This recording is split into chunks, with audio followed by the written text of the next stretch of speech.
Yang kedua, Bapak Kepala Sekolah SMA CMBS, dan juga selamat atas menjadi Kepala Sekolah terbaik ke Provinsi Banten. Bisa menjadi contoh kita, luar biasa.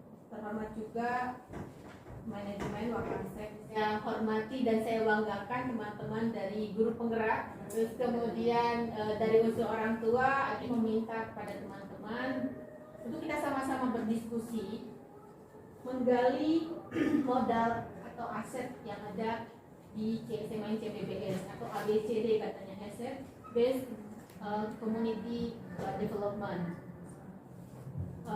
Pada intinya kita guru dapat pembelajaran dari CBP ini tidak boleh melihat sesuatu dari kekurangan. Tapi alhamdulillah mudah-mudahan kita sudah melaksanakan, SMA CBBS ini sudah melaksanakan sebenarnya berpikir aset, berpikir yang kekuatan yang ada dulu. Saya yakin teman-teman ini luar biasa. Namun sebelumnya saya minta kepala sekolah untuk memberikan arahan buat kami semua. Bismillahirrahmanirrahim. Assalamualaikum warahmatullahi wabarakatuh. Waalaikumsalam warahmatullahi wabarakatuh. Ini hadir dan yang juga saya banggakan Bapak Ibu CGP, calon guru penggerak yang sekarang memproses, mudah-mudahan nanti lulus dengan predikat yang sangat memuaskan. Amin. Bersyukur hari ini kita diizinkan oleh Allah untuk berdiskusi tentang aset yang kita miliki dan bagaimana kita nanti memberdayakan aset itu untuk pengembangan sekolah dan diharapkan nanti akan meningkatkan mutu peserta didik sesuai dengan visi yang sudah diimpikan pada sekolah. Jadi terwujudnya insan madani berkarakter, unggul dan berdaya saing global. Dan itu tentunya akan bisa terwujud jika aset yang kita miliki itu kita berdayakan secara maksimal. Dan saya yakin Bapak Ibu perlu mengetahui dan perlu menggali potensi-potensi yang ada sehingga nanti bisa ikut memberdayakan sehingga aset yang kita miliki nanti memang betul-betul berdaya guna. Itu saya kira yang perlu sampaikan secara lebih detail, nanti kita diskusi. Dan saya berharap nanti mungkin setelah ini kita lanjutkan dengan PDD terkait dengan penyusunan RAKS tahun 2024. Jadi teman-teman, dari semua kita menujunya pada visi ya, visi dan misi. Yang disebut dengan modal yang di sini itu adalah ada 7. Saya prolog dulu ya Pak. Ada modal manusia, kemudian modal sosial, terus kemudian modal politik, kemudian modal lingkungan dan alam, keenam yaitu modal finansial, dan terakhir modal agama dan budaya. Itu mungkin saya kolaborasi dengan Pak Tri. Dan juga jangan lupa Bu Maisa yang senantiasa menjadi partner dalam pendidikan guru penggerak di angkatan 8 Kabupaten Pandeglang.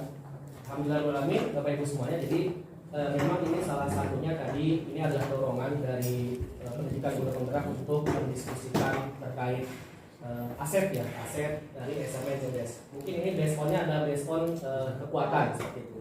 Jadi kalau misalkan dalam teoritis itu ada istilah yang namanya pendekatan beri apresiatif ya.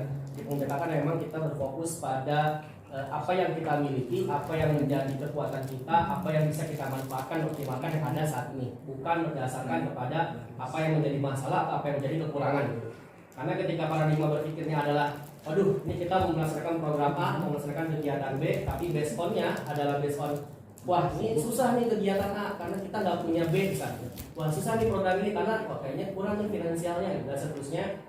Maka pendekatan yang berbasis kepada masalah atau berbasis pada kekurangan yang ada itu relatif nanti tidak akan bisa membuat program itu berkelanjutan. Yang mungkin pada akhirnya goal point dari pertemuan ini adalah untuk bisa memberikan rekomendasi kalian untuk tadi kalau kita koneksikan misalkan untuk rencana kerja dan seterusnya gitu. Kenapa? Karena kita sudah tahu apa yang kita miliki, kira-kira begitu. Baik, saya mulai dulu dengan mungkin biar ada gambaran ya. Modal manusia, misalnya saya menulis sana guru. Saya menulis sana guru-guru di SMA CBBS mayoritas muda dan masih ada adaptif terhadap IT. perubahan-perubahan.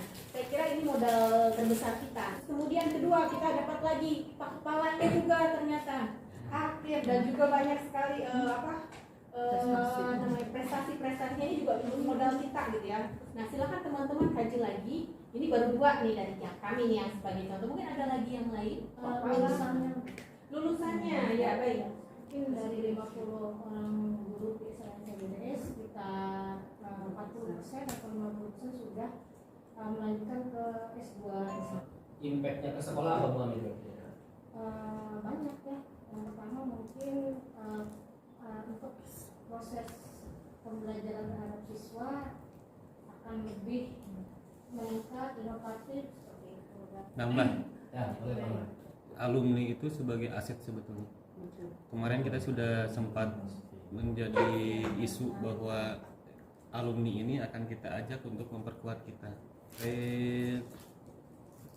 Testimoni banyak hal lah yang mereka dapatkan di sini, kemudian aplikasinya di luar sana yang akan di-share ke teman-teman mereka di angkatan bawahnya.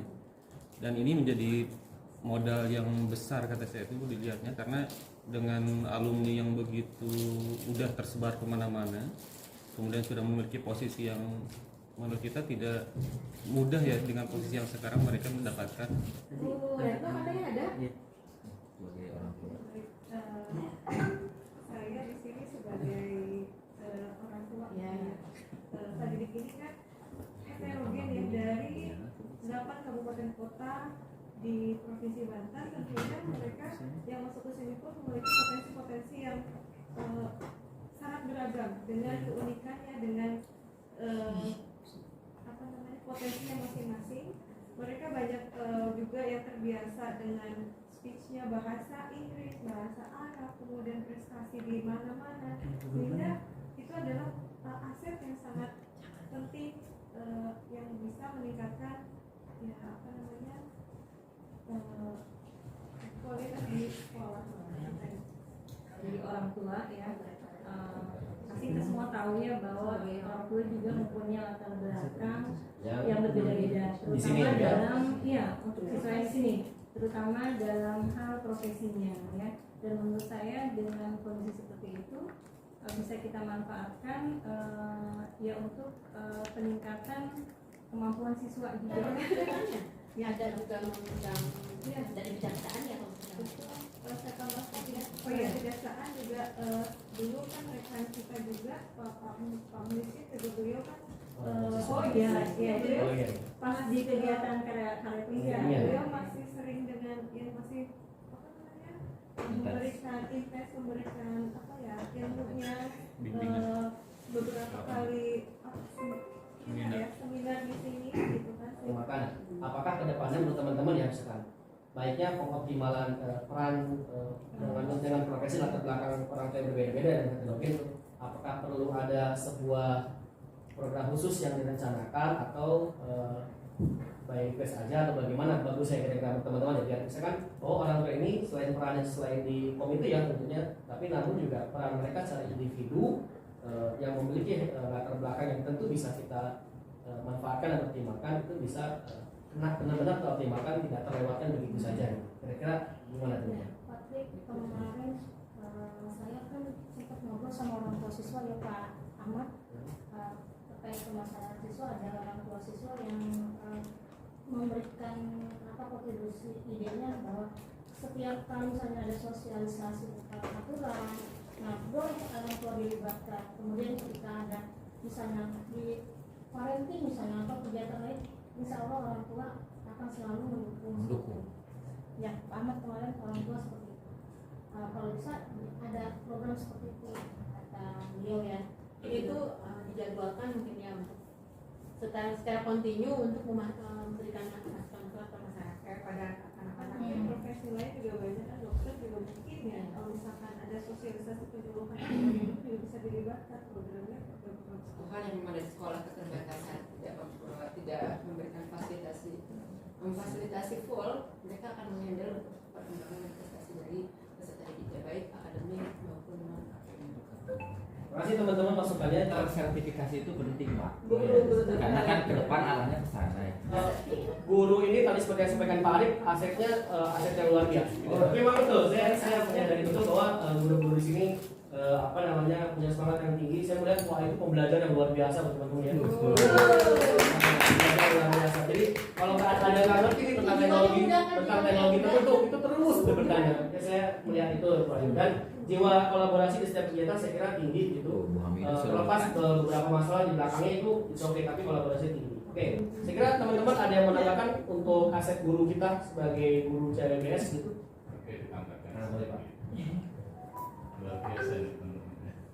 Itu sebenarnya yang muda bukan usianya, tapi jiwanya. Berjiwa muda itu boleh. Karena kalau tadi menyesuaikan diri itu sudah ada di poin berikutnya itu adaptif. Tambahkan juga etos kerja. Jadi terus memiliki etos kerja yang tinggi, terus kemudian paham tentang tupoksinya. Bapak Ibu guru sudah cukup memahami tupoksi guru seperti apa. Selanjutnya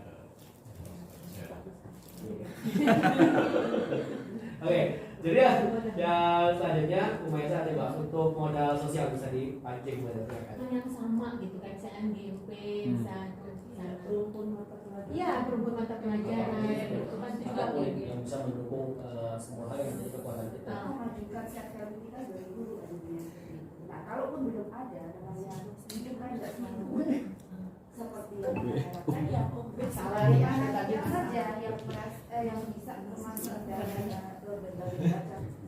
ada sarana, ada prasarana. Oh iya.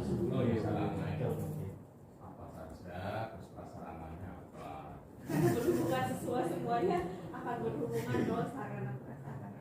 ya, air panas sebenarnya Sumber bisa jadi aset juga buat kita Jadi anak-anak sama di pagi kan Soalnya cuma ada di atas itu kan ya. Jadi bikin ini kok kolam air panas. Memanfaatkan aset lingkungan ya, kemudian aset yang dilihat juga luar biasa. Saya rasa meskipun mungkin ada beberapa sih yang kebermanfaatan dari gedung-gedung di antaranya yang di atas yang belum bisa dioptimalkan. di situ akan makmur ketika misalkan si lahannya aktif di apa namanya? Ditanami lah istilahnya. Lahan produktif semua gitu. Lahannya jadi lahan produktif walaupun misalkan berada di lahan-lahan di depan kelas dan sebagainya gitu.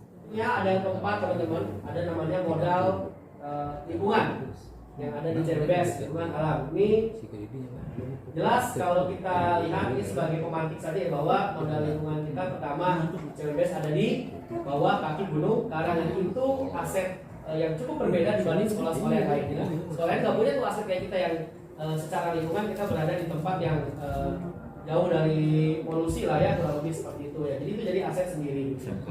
Banyak pohon, jadi nggak terlalu panas. Nah ini termasuk ternyata lahan dimasukkan ke dalam modal lingkungan ya tadi. Lahan yang luas 11 hektar atau meter persegi adalah aset yang besar sehingga dapat dimanfaatkan untuk menanam beberapa pohonan. Nah ini mungkin dengan ada kalimat atau pernyataan aset seperti ini artinya akan menjadi pertimbangan pada saat mungkin pembina atau dalam nanti para bicara bahwa kita punya lahan yang luar biasa, apa nih program yang bisa disesuaikan untuk bisa memanfaatkan lahan yang luas ini. Apakah setiap kelas diwajibkan untuk mengelola satu lahan tertentu, misalkannya enggak? Itu kan bisa jadi ide tertentu saja ya, begitu misalkan. Ya, dalam misalnya program komunitas untuk setiap kelas kita tanggung jawab bertanggung jawab terhadap satu lahan tertentu 10 atau bagaimana sudut pandang Bapak Ibu melihat lingkungan internal sekolah atau lingkungan eksternal. Lingkungan eksternal berarti misalnya adanya stadion, pasar, terminal, sekolah kita itu berada di situ tidak. Terus misalnya tadi memandangnya lingkungan di luar sekolah, SMA dengan BTS, tadi katakan